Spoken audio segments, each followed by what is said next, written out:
Hold up.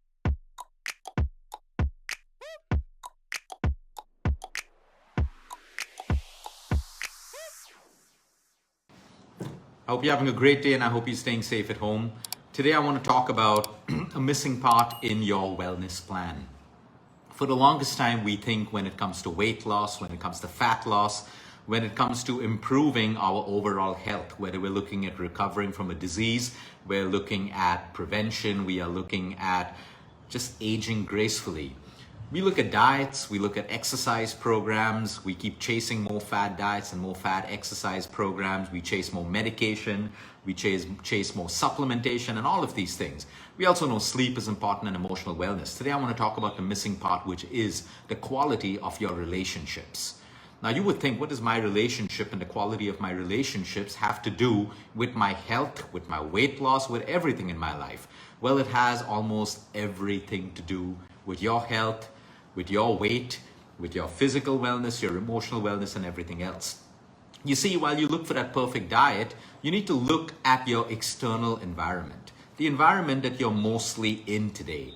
If your relationships are poor, whether it's in your marriage, whether you're dating, whether it's with your parents, whether it's with your own children, your siblings, your friends, your work partners, your colleagues, whatever it is, these are relationships. Relationships are not just your marriage or your partners and stuff like that. All kinds of relationships. If they're not unhealthy, they create a very unhealthy, if they're not healthy, they create a very unhealthy environment around you. Now, that external environment impacts every part of your health.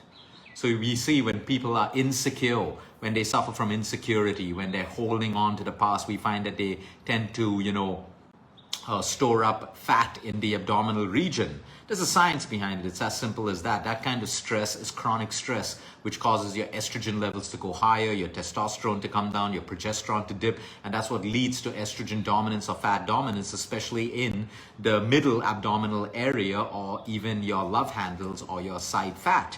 Okay, so again, like I said, while you're building your diet plans and you're building your nutrition, also put that effort into making your relationships work. If they don't work, you have a choice. I'm not here to give you relationship advice. I'm just here to tell you that if you are stuck in toxic relationships, you're too scared to make a change. You're too scared to ask for a change. You continue being in a place where you're constantly being forget physically abused, but even emotionally or mentally abused. That environment is becoming your biggest obstacle towards your fat loss, your recovery from a disease. All of this stress decreases your immune system, making you vulnerable to more and more disease.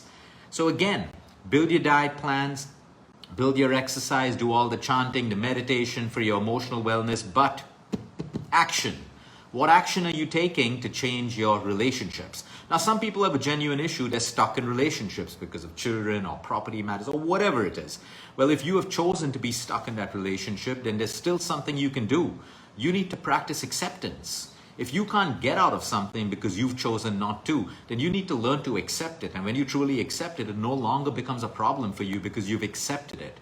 So if you have accepted that you cannot give up this man in your life or this woman in your life or this boss in your life or a parent or a sibling, then you have to learn to accept the faults of those people or the behaviors of those people. If not, then you got to leave. The choice is yours, but you need to understand that relationships play a massive role in your overall health. And a lot of people today are sick with deadly diseases. A lot of people out there are struggling to lose weight because of the immense chronic stress caused by the relationships they have in or around them. So a lot of people, they're fearful about the next step. Sometimes you got to be logical as well. You have a kid or whatever it is. Everyone has their own reasons. We're not here to judge. It's very easy for people to say, hey, get out of a relationship. No one's here to judge you. It's your own path. It's your own journey. You have your own logical reasons. But if you've chosen to stay, learn acceptance. You've made that choice to stay. Now you can't go on fighting it. You can't go on resisting it. You have to practice acceptance because you made that choice so that you can make your environment better. There are a lot of people who are stuck in relationships that they cannot get out of. Okay? So imagine every single day, every second of today, you're awake, you're in that relationship. You can imagine how bad your health is going to get. Unless you accept it, that fine, I've chosen to be here, let me accept his or her ways, my boss's ways. Okay, fine, I've chosen it, let me accept it. Or let me learn to let go of things I cannot control. In any relationship, for that matter, today it's simple. I mean, no one wants to accept, no one wants to let go of things, no one wants to forgive, no one wants to exhibit tolerance, and that's why relationships become more and more difficult and they cannot work. But for every successful relationship, there has to be a certain degree of forgiveness, because mistakes will be made. You're not marrying a saint, you're not marrying some guru who will never ever make a mistake. You've not fallen in love with Mr. or Mrs. Perfect who will never make a mistake.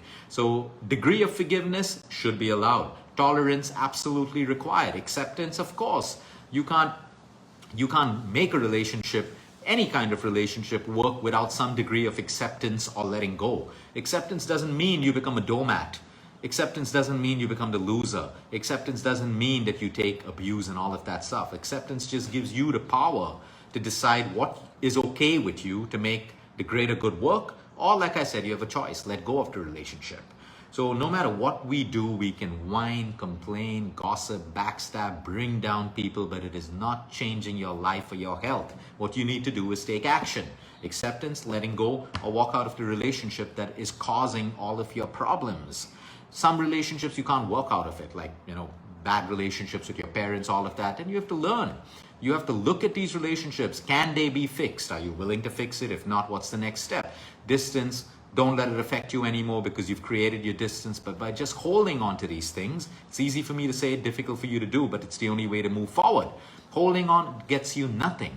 And these relationships define your environment, and your external environment defines your internal environment. Your internal environment is the way you feel, the way you think, your blood chemistry, the way your stress affects your breath, inflammation in your body, immunity, everything. Like I said, your external environment impacts every aspect of your internal environment. A great diet can't fix a bad relationship. Great exercise or punishing your body and beating up your body with exercise cannot fix a poor relationship or a toxic relationship. More sleep cannot fix a bad relationship. More meditation and chanting cannot fix a bad relationship. To fix a bad relationship or a toxic relationship, it requires a whole set of new actions. Which are you willing to take? Or are you willing to explore? It's only when you do that. That's why we call it holistic health. Okay, every medicine cannot fix a symptom. Medicine can fix your anxiety, but the root cause of your anxiety is your relationship. Are you going to constantly be on medication while you're in that relationship? So can you see what I mean? You have to address the root cause. If the root cause of all your stress is your relationship, what are you doing to fix that relationship? If it's fixable, if it's not fixable, what is your exit plan?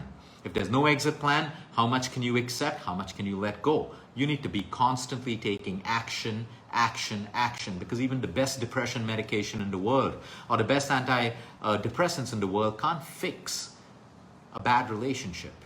It can help you escape.